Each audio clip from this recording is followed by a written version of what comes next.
аудиокитоб дар Азия Плюс. қироаткунанда Субҳон Ҷалилов. Антон Павлович Чехов. Бидуни унвон. ҳикоя. дар қарни панҷум ҳам мисли имрӯзҳо офтоб ҳар субҳ баланд мешуд ва шомгоҳ ба хоби ноз мерафт. пагоҳӣ ҳангоме ки нахустин партавҳо буса ба шабнамҳо мезаданд, замин рӯҳ мегирифт ва ҳаво лабрез аз садоҳову шодиву ваҷду умед мегашт. аммо шабонгаҳ замин боз ором мешуду дар зулумоти қоҳире ғарқа мегашт. рӯзе шабеҳи рӯзи дигар буд, шабе низ ҳамчу шаби дигар. хеле кам иттифоқ меуфтод ки агар абре бидамад ва ё хашмолуда раъде биғурад, ё ки аз осмон ситорае саргардон биафтад ва ё роҳибе заҳир шитобон ояду ба бародарон ҳикоят кунад ки ӯ дар наздикии дайр бо паланге рӯбарӯ шуд. фақат ҳамин ва боз бадин минвол рӯзе шабеҳи рӯзи дигар буд, шабе низ ҳамчу шаби дигар. роҳибон кор мекарданду сипоси худованд ба ҷой меоварданд, аммо пири кӯҳансоли онҳо арғунон менавохт. ба лотинӣ шеър мегуфту адвор менавишт. ин пирмарди аҷибсиришт истеъдоде дошт ҳайратангез. арғунонро он гуна ба наво меовард ки ҳатто мусинтарин роҳибон ки охири дам шунавоиашон низ пир шудааст, аз нафири он ашки чашм боздошта наметавонистанд. он гоҳ ки ӯ дар хусусе ба гуфтор меомад, ба фарз агар содаам намояд, масалан аз боби дарахтон ё ҷонварони ваҳшӣ ё ки пиромуни баҳр, имкон надошт ки ӯро бидуни хандаи лаб ё ашки чашм шунуфт ва ба назар мерасид ки дар замири ӯ ҳам чунин торҳое ҳамчун торҳои арғунонаш садо медоданд. вале агар ӯ ба хашм меомад ва ё аз шодӣ гул мекард ё ки аз чизе ваҳшатноку бузург сухан меоғозид, он дам ӯро илҳоми шӯрангез фаро мегирифт.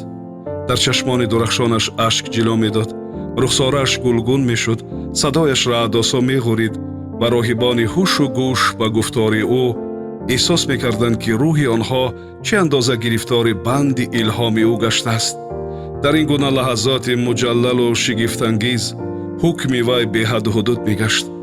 ва агар ба пайравони худ амр кардӣ ки хештанро ба баҳр афкананд, он гоҳ то нафари охирини онон бо ваҷду шаъфи тамом шитоб мекарданд то иродати пирро ба ҷо оваранд.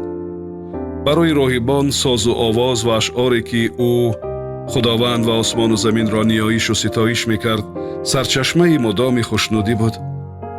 гоҳо аз сабаби якрангиву якнавохтии рӯзҳо тамошои дарахтону гулҳову баҳору тирамоҳ ба дили ранҷури роҳибон марҳам намешуд. садои баҳр ба гӯши онҳо ҳамчун хор мехалид. суруди паррандагон димоғи гирифтаашонро хуш намекард. аммо роҳибон ба нубуғи усқуфи пир мисли обу нон ҳар рӯзе муштоқ буданд. даҳҳо сол сипарӣ мешуд ва ҳамонҳо рӯзе шабеҳи рӯзи дигар буд, шабе низ ҳамчу шаби дигар. дар атрофи дайр ба ғайр аз туюру вуҳуш махлуқе дигар наменамуд. наздиктарин манзили инсон дар дуриҳои дур воқеъ ва барои он ки аз ин савмаъа ба он ҷо расид ва ё баръакс аз он ҷо то ин макон омад, мебояд садҳо километр роҳи бодияро тай кард. ва аз ин биёбонҳо ҳамонҳое ҷасорат ба гузаштан мекарданд ки аз ҷон безор шуда буданду ба зиндагӣ нафрат доштанд ва ба ин дайр ба манзили гур ворид мешуданд. аз ин рӯ роҳибонро шаби ногаҳ ғарқа ба ҳайрат кард. дари дайрро марди шаҳрие мезад ки аз ҷумлаи гунаҳкорони сода буд, аммо ошиқи зиндагӣ. ин мард пеш аз он ки аз пири савмаъа фотиҳа талаб кунад ва ба ибодат пардозад, шаробу нон хост. ба пурсиши он ки ӯ чӣ гуна аз шаҳр ба саҳро афтод, вай бо як ҳикояти тӯлонии саёдона посух дод. ба шикор баромад, шароб аз андоза берун хӯрд ва раҳгум зад. ба ӯ гуфтанд ки оё моил аст роҳиб шавад ва рӯҳи хешро наҷот диҳад. ӯ бо лабханд гуфт: ман рафиқи шумоён нестам. чун аз таому шароб даст бардошт, вай ба роҳибоне ки хидматаш мекарда назар андохт ва бо маломат сар ҷумбонду гуфт: шумо роҳибон кореам намекунед, фақат хӯрдану нӯшидани худро медониду бас. магар рӯҳро ҳамин тавр наҷот медиҳанд? андеша кунед, дар ҳолате ки ин ҷо оромиш дореду шаробу таоматон муҳайёст ва дар дил орзуи саодат мепарваред, наздикони шумо мурдан доранду сафар ба ҷаҳаннам.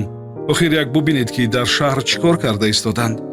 гурӯҳе аз гуруснагӣ ҷон медиҳанд, гурӯҳи дигар сари калоба гум карданд ки ин қадар сарвату тиллои худро чӣ кор кунанд ва худро дар фисқу фасод ғарқа карда мисли пашае ки дар асал дармондааст мемиранд. имону ихлос аз мардум рамидааст. наҷоти онҳо вазифаи кист? кӣ мавъаза мекунад? магар ман ки аз субҳ то шом масти мастам? оё худованд аз он хотир ба рӯҳу қалби шумоён сидқу сафои саршору арзонӣ доштааст ки дар ин чордеворӣ нишинеду кореам накунед? ҳарчанд суханони мастонаи марди шаҳрӣ дар ғояти густохиву беназокатӣ садо медоданд, аммо муршиди кӯҳансол ба гунаи аҷиб такон хӯрд. пирмард ки ранги рӯяш парида буд назаре ба роҳибон карду гуфт: бародарон, охиру дуруст мегӯяд. воқеан мардуми фақир аз нофаҳмиву нотавонӣ беимону алил мемиранд, аммо мо дар ин ҷо шах шуда нишастаем. гӯё ин бадбахтӣ дахле ба мо надошта бошад. чиро ман назди ин қавми ғофил наравам ва аз ҳазрати масеҳ ки фаромӯш карданд ёдоварӣ накунам? суханони марди шаҳрӣ аспи шавқи пирамардро маҳмез зад. рӯзи дигар ӯ асояшро ба даст гирифт ва рӯ ба қасди шаҳр ёронро видо гуфт. роҳибон дигар аз мусиқӣ ва суруду суханрониҳои ӯ маҳрум монданд. онҳо моҳе якду заҳри фироқи ӯ чашиданд, аммо аз пирамард дарак набуд. билохира пас аз моҳи севум садои ошнои асои вай ба гӯш расид. роҳибон ҳама ба истиқболаш рафта ӯро суолборон карданд, аммо усқуфи пир ба ҷои он ки ёронро хушнуд кунад, гирьяи талхе карду лом нагуфт. роҳибон медиданд ки ӯ шадидан пиру лоғар шудааст. чеҳрааш хаста ва пурандӯх буд. замоне ки навҳа мекард, ба шахси таҳқиршудае мемонд. роҳибон низ менигаристанд ва ҳар кадом аз вай пурсон мешуд ки чаро гирья дорад ва ин андӯҳи гирифториаш баҳри чист. аммо ӯ аслан лаб во намекард ва ба кулбаяки хиш рафту дарро ба рӯи дӯстон баст. усқуфи пир 7 рӯз аз манзил берун нашуд. майле ба хӯрдану нӯшидан накард, арғунун низ нанавохт, танҳо гирист. ба дарзаданҳову хоҳишҳои роҳибон ки берун ояд ва ба онҳо арзи дил кунад, ӯ бо сукуте тӯлонӣ посух медод. билохира берун омад. ӯ ҷумла роҳибонро пиромуни хеш фаро хонда, бо чеҳраи гирьяолуд ва оҳанги андӯҳу хашму нафрат шурӯъ кард ба нақли моҷарое ки дар 3 моҳи охир аз сар гузаронда буд. муршиди пир вақте масири хешро аз савмаа то шаҳр тасвир мекард, садояш ором ва дар чашмонаш шӯълаи шодӣ тобон буд. дар ин роҳ мегуфту паррандаҳо барояш тарона мехонданд. аз рӯдҳо наҷво меомад ва дар рӯҳи ӯ умедҳои ширину шоду шодоб уштулум мезад. ӯ мерафту хештанро мисли он сарбозе тасаввур мекард ки азм ба як набарде дорад ва ҳатман пирӯз хоҳад шуд. дар ин роҳ ӯ ғарқаи орзуҳо буд ва мерафту шеъру таронаҳо тасниф мекард ва дурии роҳро ҳам эҳсос накард.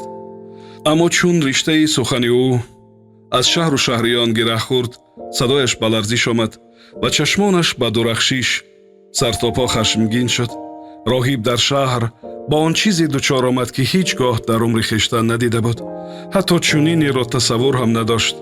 ӯ пиронасар танҳо дар ин ҷо бори нахуст медиду мефаҳмид ки шайтон чӣ азамату қуввате доштааст, шарорат то чӣ андоза дилрубо будааст ва инсонҳо чӣ қадар буздилу фурӯмояву заифанд. аз иттифоқи бад нахустин манзиле ки ӯ по гузошт хонаи фисқу фасод буд. ҳудудан 50 нафар ҷамъияти ҷайбҳо лабрези пул он ҷо мехӯрданду то метавонистанд шароб менӯшиданд. онҳо масти шароб месароиданд ва бепардаву бепарво суханҳои зишту қабеҳ ба забон мебурданд ки инсони худотарс набояд чунин гӯяд.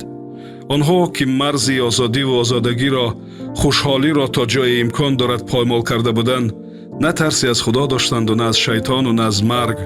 аммо ҳар чизеву ҳар коре ки дилашон мехост мегуфтанду мекарданд ва мерафтанд ба ҷое ки нафсу шаҳваташон мекашид. аммо шароби софу қаҳрабоии андуда бо шарораҳои тиллоӣ шояд ниҳоят ширину муаттар буд ки ҳар ки менӯшид лабханди хушбахтонае мезад ва мехост ки боз нӯшад. шароб низ дар посух ба лабханди касон лабханд мезад ва чун онҳо нӯш мекарданд, шодона шӯлапошӣ мекард, зеро ба хубӣ медонист ки чӣ латофатҳои шайтоние дар ин лаззати гуворояш ниҳон аст.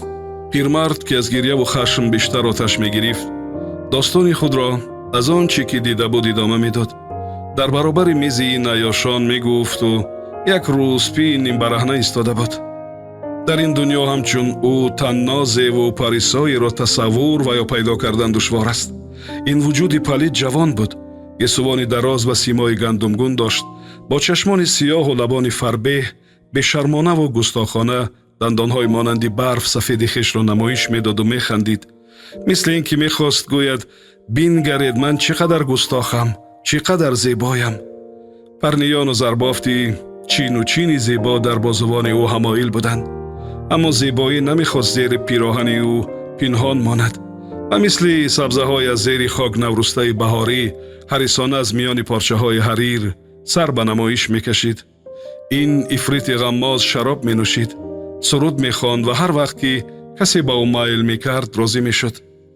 пиромард пас аз он дастонашро бо ғазаб ларзонида тасвире кард ва озмоиш, майдони аспҳо, гову палангбозиҳо, коргоҳи рассомон ки чӣ тавр аз занони бараҳна тасвирҳо ба қалам медиҳанд ва ё аз гил тарҳи симои ононро мерезанд. ӯ бо илҳоми тамом зебо ва мутантан сухан мегуфт, дақиқан оҳанге менавохт бо торҳои ноаён, аммо роҳибон ки ҳама моту карах шуда буданд ҳарисона ба сухани ӯ гӯш медоданду аз ваҷд нафасгир мешуданд. пас аз тасвири шайтони фаттон, зебоиҳои аҳриман ва пироҳани дилрубои пайкари манфури занона, пирмард лаънат ба шайтон хонда ба қафо баргашт ва ба кулбааш рафт. чун субҳи рӯзи дигар сар аз ҳуҷра берун кашид, сармаъаро аз роҳибон тиҳӣ дид. онҳо ҳама ба шаҳр фирор карда буданд.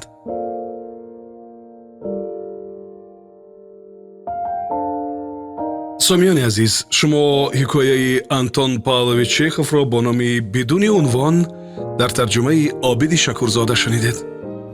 аудиокитоб дар Азия Плюс. қироаткунанда Субҳон Ҷалилов.